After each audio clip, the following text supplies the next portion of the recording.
hip hop, hip hop, hip hop, hip Bars is back. hip hop, SamAnt O'God.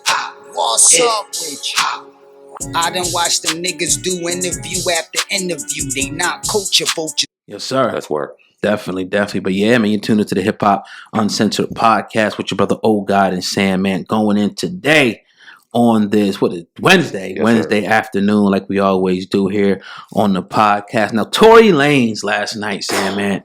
I thought it was very, very funny. I actually didn't see it last night. I seen it this morning. Somebody posted up the full clip. Yeah. And I ain't watched the whole thing. I probably watched the first 5 or 6 minutes. But he said enough in those 5 or 6 minutes. And he pretty much was trying to, and then, just to get right to the point in layman's terms, say that maybe she wasn't shot, that she may just be lying. He said, all this stuff, his main point was like, yo, how you got all these bones and tendons in your foot and the bullet didn't hit maybe she was lucky. Maybe she didn't get shot. I don't know. But Tory Lanez, I think, said too much, because obviously when I'm listening, I'm like, all right, this is going to be his and his lawyer's plan. They're already mapping out the road to go with this whole defense here. But yo, save that shit for the courtroom, my nigga. Why the hell is you putting that shit out over the internet? Now her team and anybody else can say, okay, or the prosecution or whoever is looking to fucking put you away can now say, all right, we're going to use this. Like they say, that's why they tell you to be quiet, because they say anything you say can and will be used against you. Not to help you. So shut your ass the fuck up until you get into the arena where that shit counts, in my opinion. Yeah, man, and I don't know what's going on. I don't know if Tory Lanez is lying. I don't know if he's telling the truth, but he's up against some very, very heavy hitters with Roc Nation's lawyers, and he better be on his P's and Q's whether he did it or he didn't do it. The more this shit goes on, the more Hollywood this shit looks. Man, you couldn't have wrote a better script than what we're seeing right here live in 2020 between the pandemic, social injustice, and Tory allegedly shooting Meg, and us not protecting black women, and just a whole slew of shit that's came from this ordeal and this situation, man. Never, oh God, whenever have you heard somebody, this is, and I'm not going to put these two in the same category, but could you imagine O.J. Simpson coming out and talking on camera during the O.J. Simpson trial? Could you imagine that shit? It wouldn't happen. You don't see these kind of things where lawyers even allow the defendants, allow their people to come out and talk openly about a case. You don't hear this shit. If he was on an interview and they were asked this question, he wouldn't be able to talk about it. Hell, we had Carl Crawford on a couple months, maybe last month, and we had to talk, and he gave very candid answers in a very great interview. Can't put the shit up. So they said the lawyers are going to chew it up, or maybe do this or don't do that. They could do whatever. They don't know. You know what I'm saying? Who knows? So we know how this shit runs. So for him to do that, man, was surprising, man. Yeah, and it was funny how the whole industry kind of turned on him.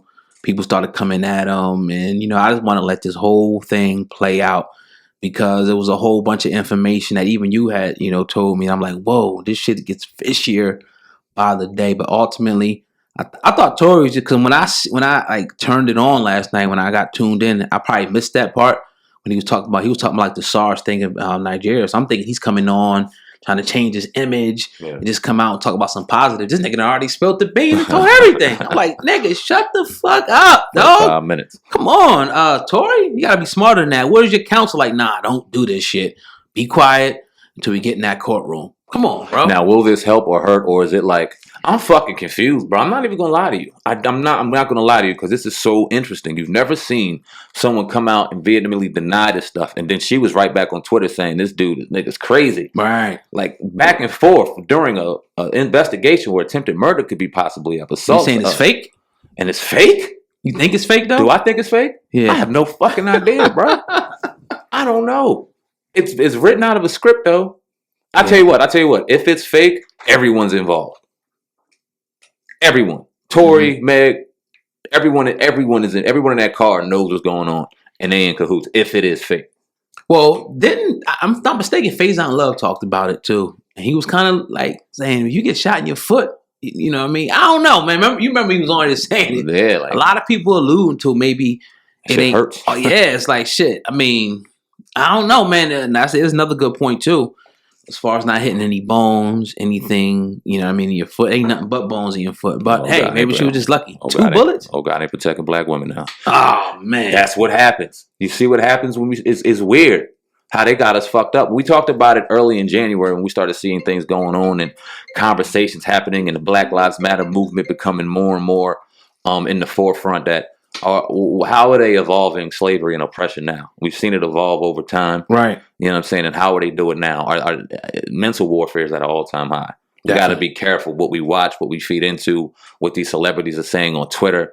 I seen Jemele Hill, the former ESPN columnist. She said something like, I'm starting to know more and more that black men don't want to be a part of the solution. They just want to be a part of the oppression. I'm paraphrasing, but it was something closer. I don't know what the fucking word she used. I'll look it up. But it's a lot going on, man. It's crazy. Yeah, I mean, you know, it's a power struggle. You got the race power struggle.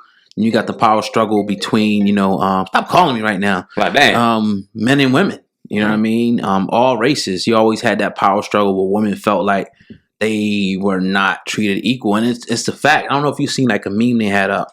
I forget the player's name, but she plays for, I think, Los Angeles, the WNBA team. Mm-hmm. And they put her stats up against LeBron. It was like identical.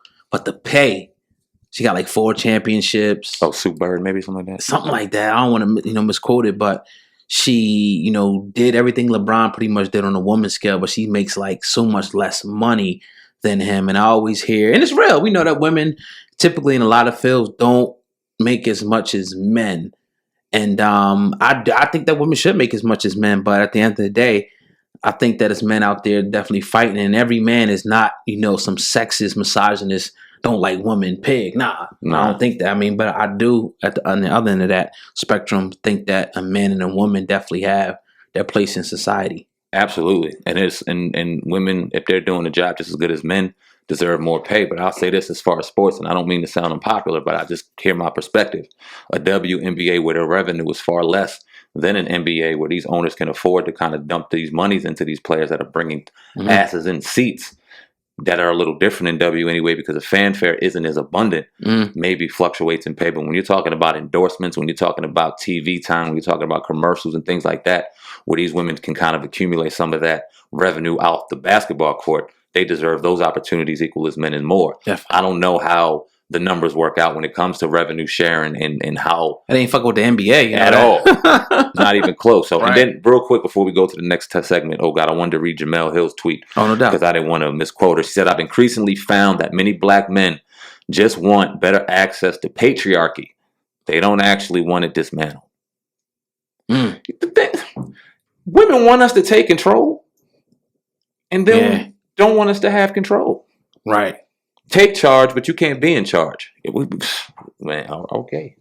It's one of those wild things, man. Again, I don't like this because, you got this whole feminist movement. Not calling Jemele, Hill a feminist, but they were indoctrinated by a group of women who always had more than them. So you're taking it, from a group of women who, had more. You can't compare, a white woman struggle with a black woman struggle is totally different, just like a white man and a black man. So if you had white feminists who, influence black feminists, it's like you going to somebody, you have no idea what they're going through, no idea what their struggle is, and try to equate your struggle to that. So I don't know, man. We in African cultures, people think we come from America. Our cultures, we had different things set up at the end of the day, but it's just like, man, it's like we're here now and we got to move forward, and every man don't think like that. But again, this feminist movement, man, is brutal, and I've seen it, and I've been in new feminists, had feminists, around me, and it's like almost like having another man. It's like having another man who wants to be equal to you in everything. Right. Even want to put pants on like you. It's scary, man. It is scary, man. That's a great point. We'll see what happens. I don't know if you saw that video of Gabrielle Union where she was dressed like Dwayne Wayne should have been dressed. Man. See. Salute to that family. Sick motherfucker. Nah. Weirdo ass. Woo! Speaking of a weirdo.